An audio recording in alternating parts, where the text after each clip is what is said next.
Hello, happy people. How are we? Oh, I got the sunshine coming through my window here. Okay, if you are here, say hi. Andy is here. Hello. So I know you can hear me. Tell me what you had for breakfast this morning. Hi, Abby. Abby is here for library. Yes, we're gonna have some fun. I am excited for this project because it was designed and put together all by me. I came up with the concept. Here is, I'm gonna show you my little prototype. I have, some of my pieces are starting to fall off. Here, and then we could turn this, and you see that this is like the checkerboard. So we're gonna be making this today. You're going to have, let's see, 1, 2, 3, 4, 5 games and some paper for drawing, I guess. So let's get started. We have a lot to go through. Let's open up our kits. You know what? I think I'm going to point the camera down first before I do that. So let me show you my table. Pull up my chair. I think it still needs to go down a little bit further. You need to see less of me and more of my table. Okay, there we go. Yeah, that's good. Okay, so let's unpack our bag here. So of course you're gonna have your DVD case, right? We have the maze that we're going to make. We've got our games for the outside, and I'll explain to you how that works. You'll have some black paint, some white material, you'll have a little bag full of these circles, and a bead is in there, this little square template, and a sponge. That covers everything in the bag. Let me put that aside. Oh, you guys have straws. I couldn't remember if I put straws in mine or not because I did run out, so I just brought over my straws that I had to go buy more. I had to buy more because of our STEM kits that are going out for next week. I just have a couple more spots for that class. 1, 2, 3, 4, 5. I think I gave you 6 straws, so I'm gonna pull 6 straws out for myself. A couple spots left for the STEM at Home 101 next week if you haven't signed up for that. Also, if you haven't made a trip into the library lately, our passive program for May is to guess the character. The character is in silhouette, and the characters all came from popular books. So you want to enter that in before the end of the month.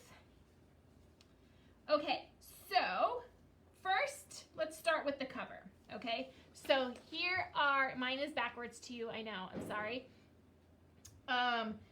You have 2 games on the front and 1 on the back. So what we're going to do is just open up our DVD case, and you want the circle side to be on your right. So if you guys, I think we're looking at it, I'm not really sure because it's upside down and it's backwards. So don't go by what I'm doing. Just listen to my words. Put the circle thing on the right. And then you're gonna slip the paper in the cover.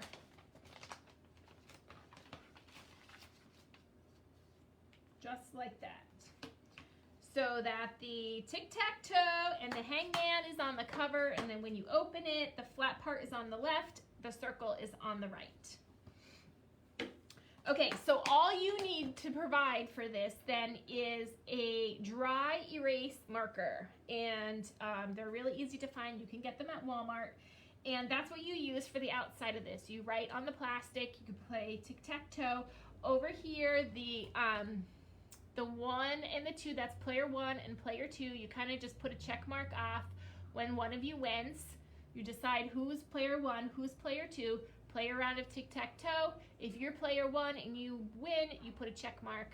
Then you play another one. If player 2 wins, you put a check mark over here, and you keep playing until you have a winner. You can decide how many games. This is like 10 rounds each.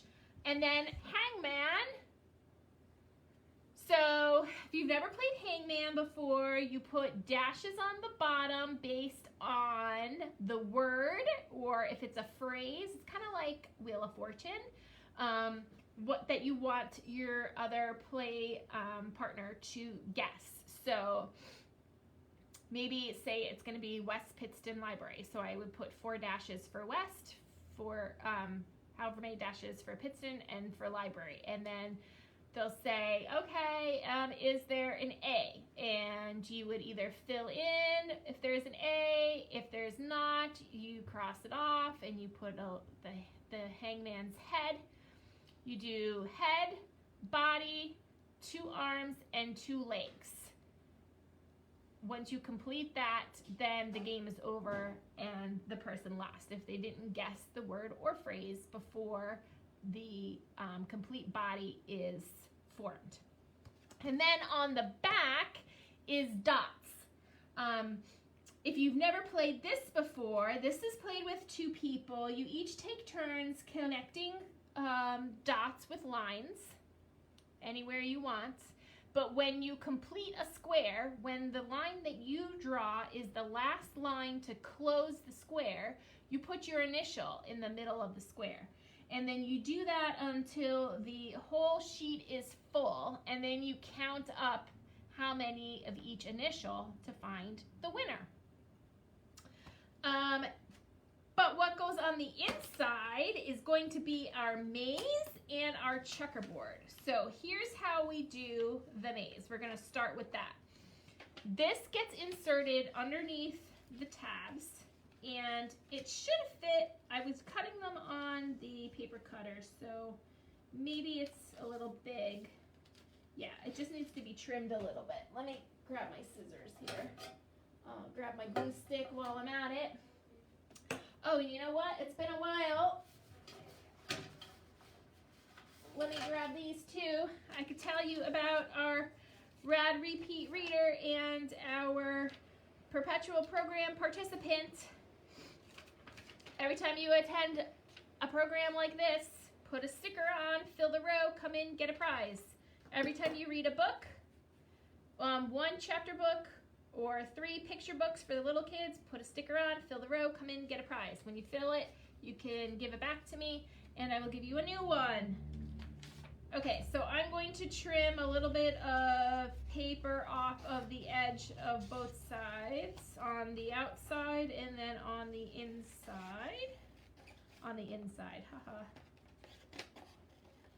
Just to make sure that it fits a little bit better.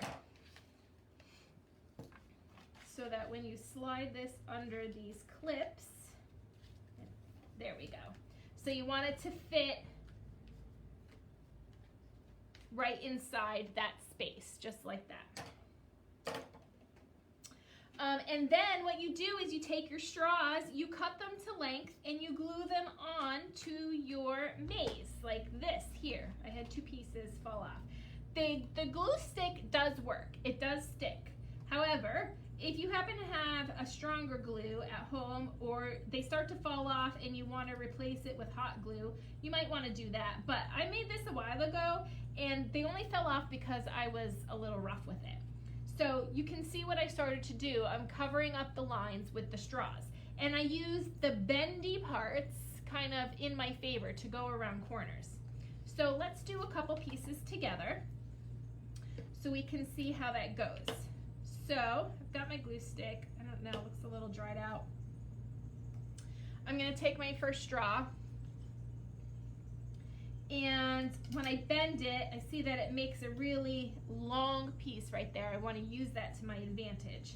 So I'm going to put it on this line right here, because it seems to be just the right length. It's the same length as the bendy part of the straw. And I'm just going to trim the straw right here,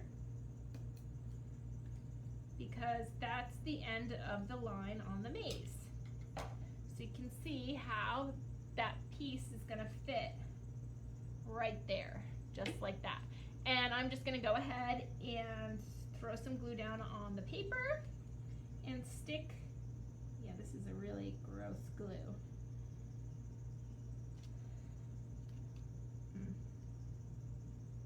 And then stick the straw on there.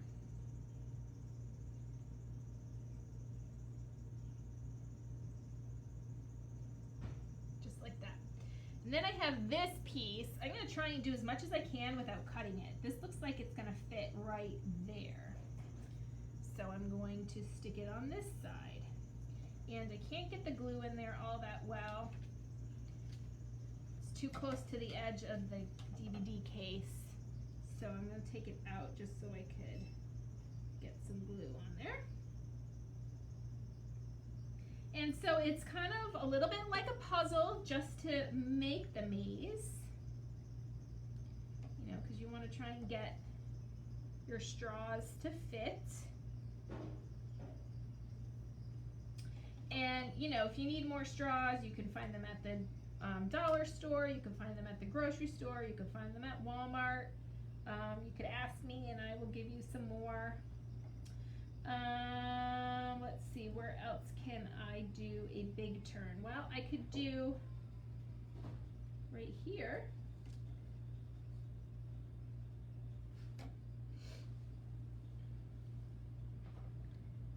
And trim it to fit. Can you see that? Let me move this out of the way so I can move this up here. You can see it better. So I'm putting this straw piece right here. So guys, who's going to register for summer reading? We're going to have a lot of fun with animals. I posted a video in the event explaining a little bit about what's happening this year.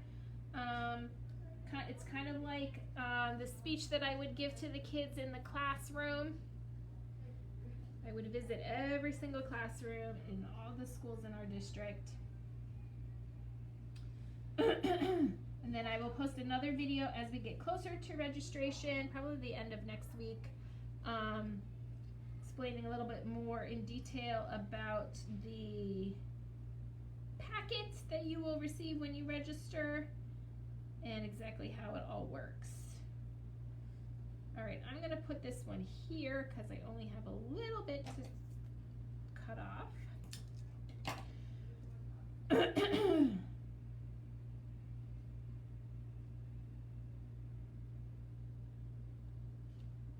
So, summer reading is for all ages, just so you know, from little kids up to big kids and including adults, because Miss Kendra does a adult summer reading program. Now look at that little piece that I cut off at the end here is just the right size to fit right here. So I'm using all of my scraps to cover up as much of the maze as possible. Then, let me put that, once you have all that done and you slip it in here, it looks like this. I have to glue those pieces back in. And then you use that little bead that is in your bag to go in, and then it's like a marble maze. You kind of tilt it this way, that way, to go from the beginning to the end. And that way, it's not just like a maze that you draw and you're one and done, and like that's who wants to do the same maze over and over again. It's still a challenge because you have to find your way out and you have to manipulate the bead to get there. So that is the maze portion. Okay, I'm going to continue on to the checkerboard because that is like the biggest task that we have. So on your piece of material, I have cut holes so that it will slide right over these little, I don't know what they are, clips in the middle. That's going to hold it in place.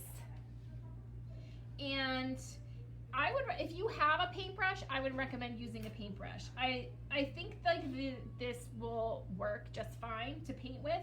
However, I have not tried it out, and I would really have loved to give everyone a paintbrush, but I gave out so many paintbrushes and I didn't get them back that I had to buy more in order to give them out again for summer reading. So I bought sponges because they were really cheap, and I got like a packet of, I don't know, 100 of them for like $1. So this is our template that we are going to use to create our checkerboard. So now if we look at my sample that's here, let me move the stuff that I don't need out of the way so you can see this better.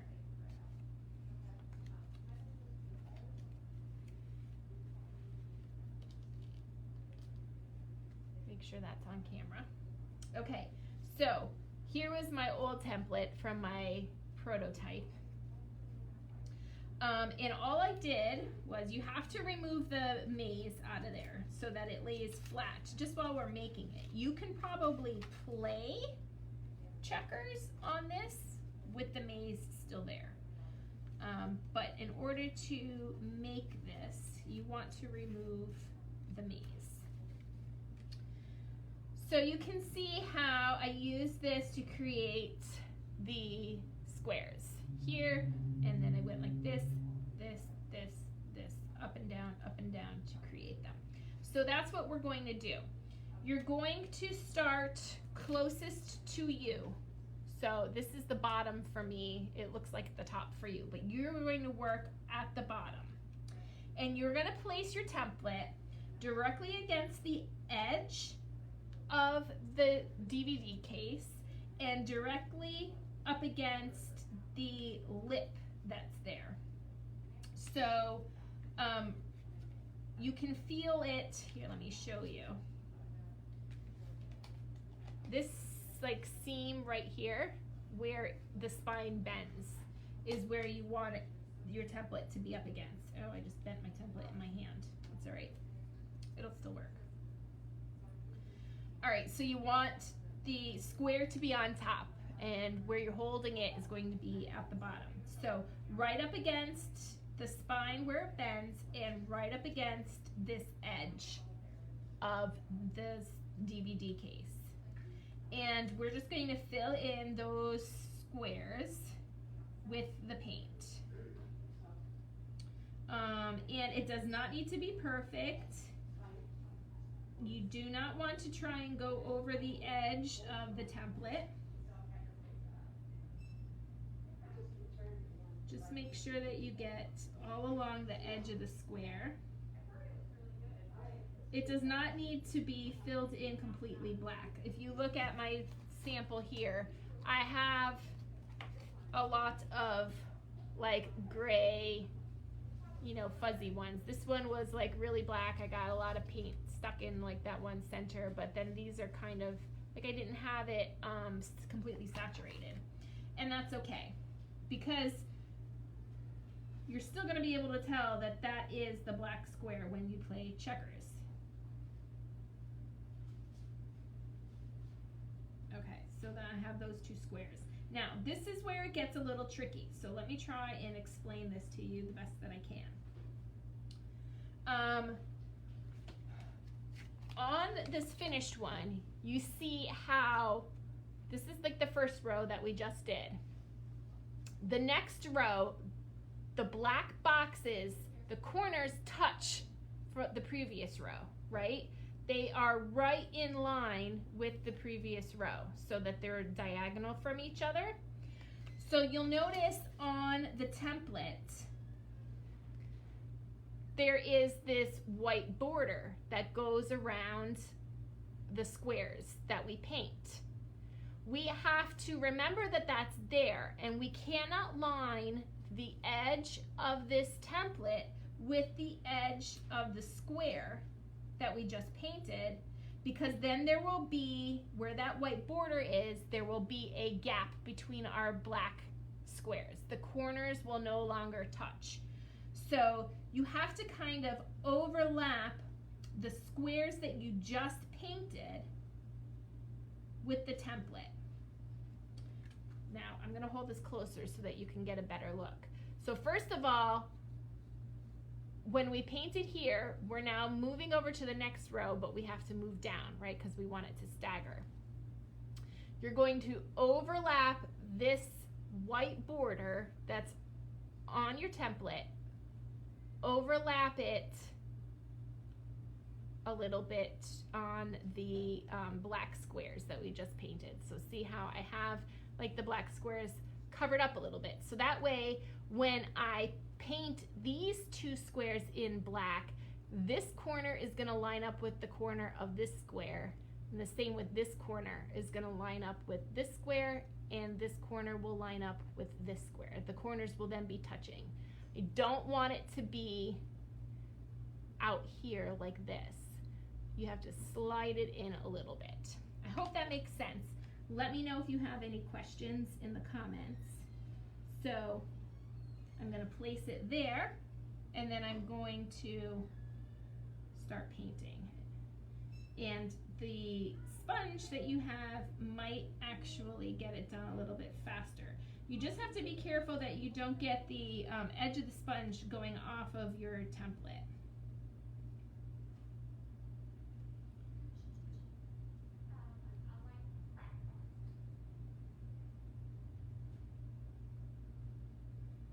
So I'm just going to fill in, make sure that I'm getting all four sides and the corners. And then you lift it up, and you see I didn't go down all the way a little bit here. My corner should have touched there a little bit, but it's fine. It's still going to be a checkerboard. So now we're going to repeat the first row. So we're going to bring our template all the way back up to the top. But again, remember, we have to overlap the squares that we just painted a little bit.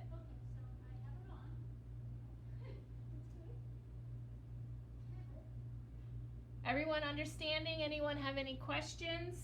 I think we have a lot of people catching the replay for this one. It's such a beautiful day out. Thank you to Abby and Andy for joining me live. With the nicer weather coming, I'm sure people want to get outside and enjoy it. And that is the beauty of having a virtual class, because the replay is there to watch anytime you want.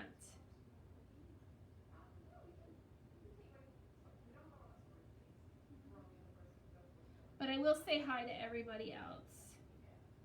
Anna and Lexi, Thomas, Abigail's with us, but we have another Abigail, Emmy, Natalie. Anyone else I'm forgetting? Steven. So you're just going to keep going in this manner, moving the template and painting the square to create your checkerboard. When we finish this side, then we take the fabric off and turn it around and do it all over on the other side.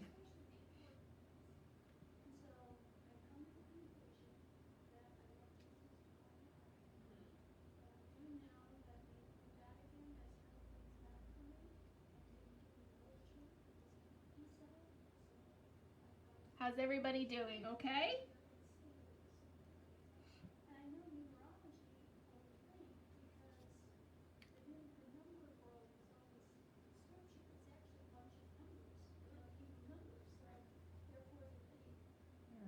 Just trying to find the next row here. Just remember to always, when you move your template, you go opposite of what you just painted. So if you did the top row with this top box like I'm painting here, then the next time you move it over, you just have to adjust it down so that the black squares that you paint will be next to the white squares from the previous row.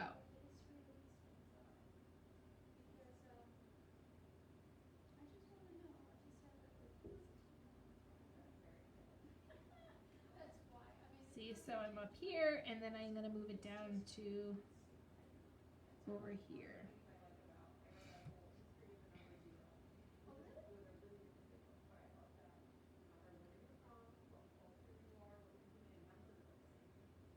And I'm going to just finish this side and then show you how to take it apart and turn it around to do the other side. I mean, I guess you can leave the white fabric right where it is and paint the other side, but there's also the circle disc part on the case there, and that's going to be a little uneven to paint over. So I like to turn it around.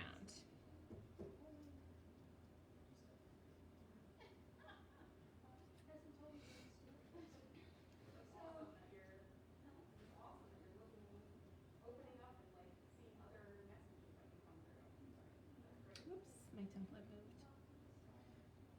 And if you go over your edge a little bit of your template, that's okay. In fact, I could show you when I'm finished doing this row.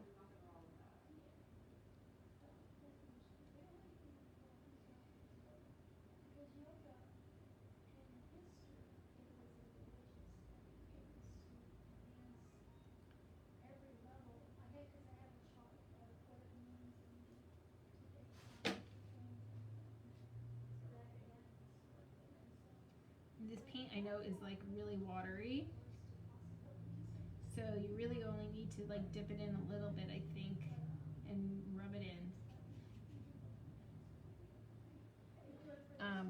There we go. Oh, I only have one more row to do. I wanted to show you on my sample. You might not even be able, I don't know if the camera will pick this up. Oh yeah, you can see it. So you see these like dusty lines in between here? That's when I went off of my template and I kind of painted outside the lines of where I was supposed to.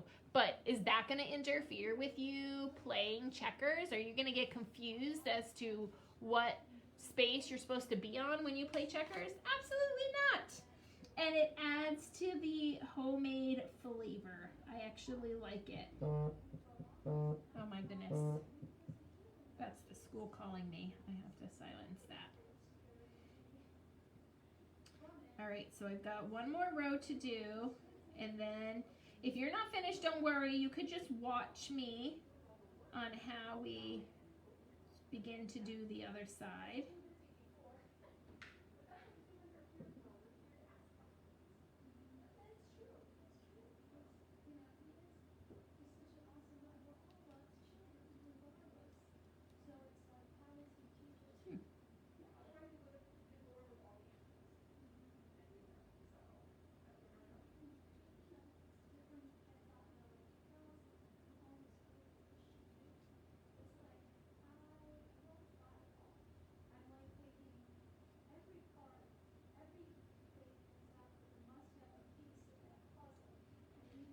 Okay, so I've got all of my rows done. And all you're going to do is take it off the pegs, turn it around, and put it back on the pegs.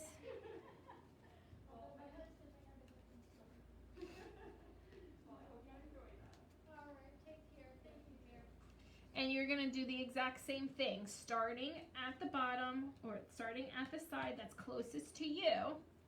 You're going to put the template right up against the DVD case on the side here and right up against the spine or the peg right here. Because you're gonna avoid this part in the middle altogether when you're playing. So when you're crossing the board, if you have checkers that are here, this would be your next move right here. You're just going to pretend like this space doesn't exist. So going down the side, if you have black, white, the next square has to be black. And that's what we're doing right here. Black, white, black, white. We want to make sure that the black is on the top of our stencil that we're painting. So we're going to just paint that in.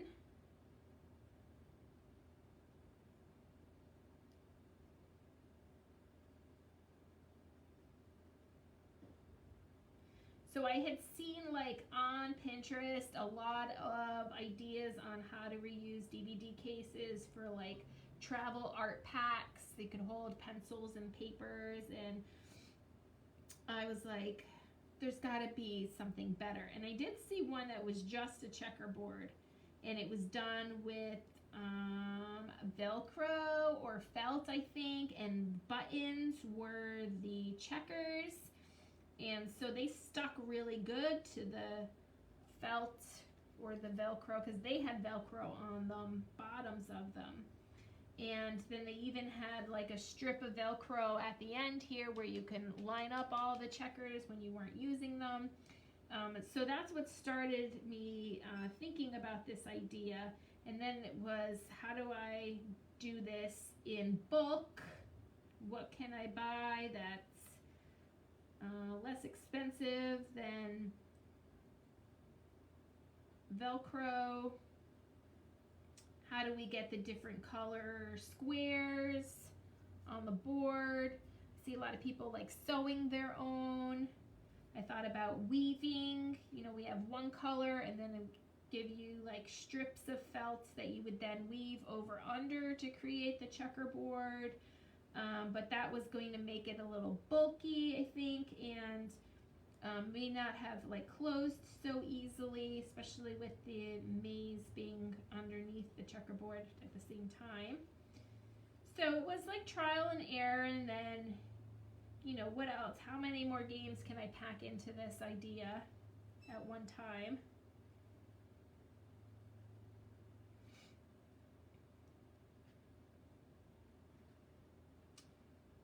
So I hope that when it's all said and done, you guys enjoy it. I hope that you get to go somewhere where you can use it in the car.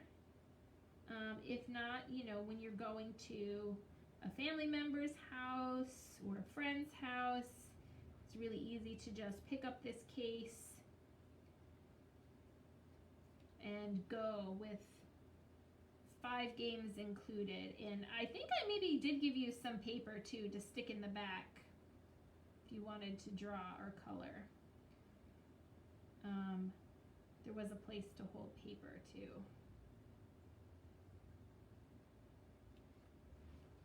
Okay, so pretending that this is done, I just want to show you how it works with your checkers. So everyone got 2 sets of checkers. There are 2 different colors. I did a gold and a copper. So instead of just the regular red and black, we've got gold and copper. And what I suggest you do, so you play on the black squares, right? So they are just the right size to place on the board, like this.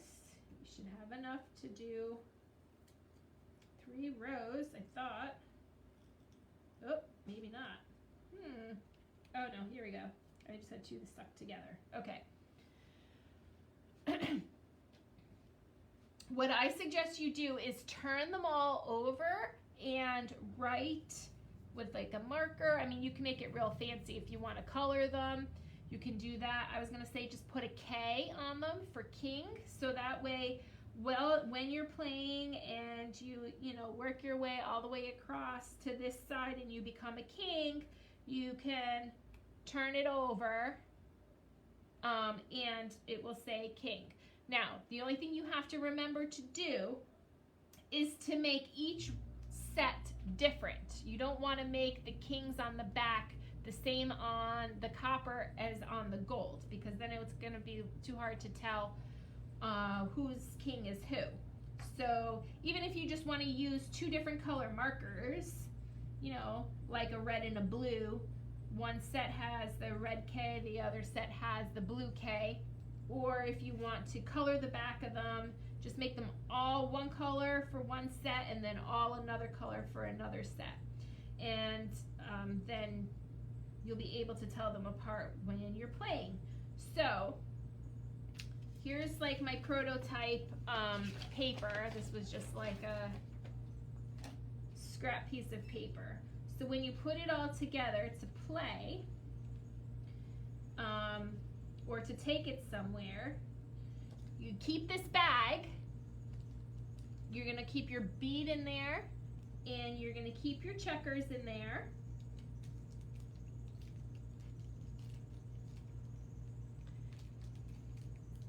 And you just probably want to like fan the checkers out a little bit so it's not so thick. You don't want a stack.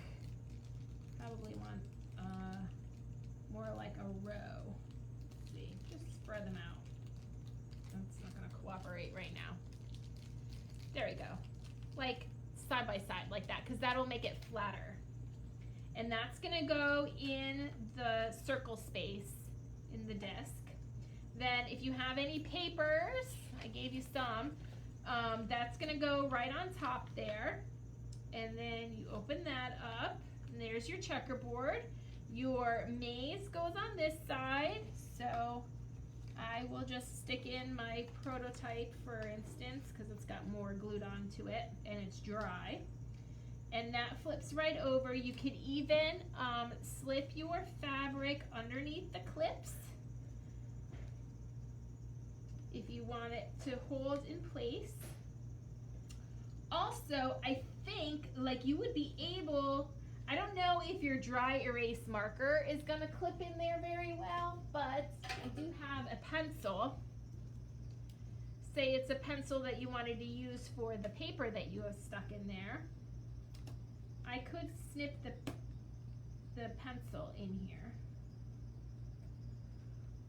Like that, okay? So I have just like the tip of the pencil in that clip there. It's not long enough to go to the other clip, but it's held in there pretty good. Like it's not gonna fall out.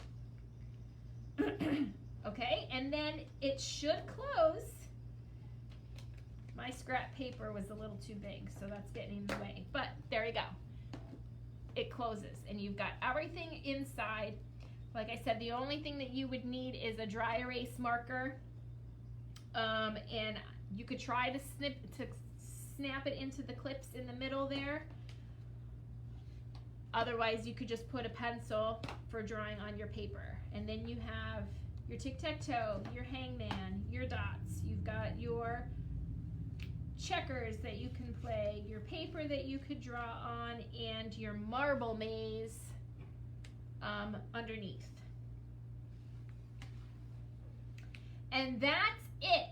What do you think? I think it was pretty ingenious.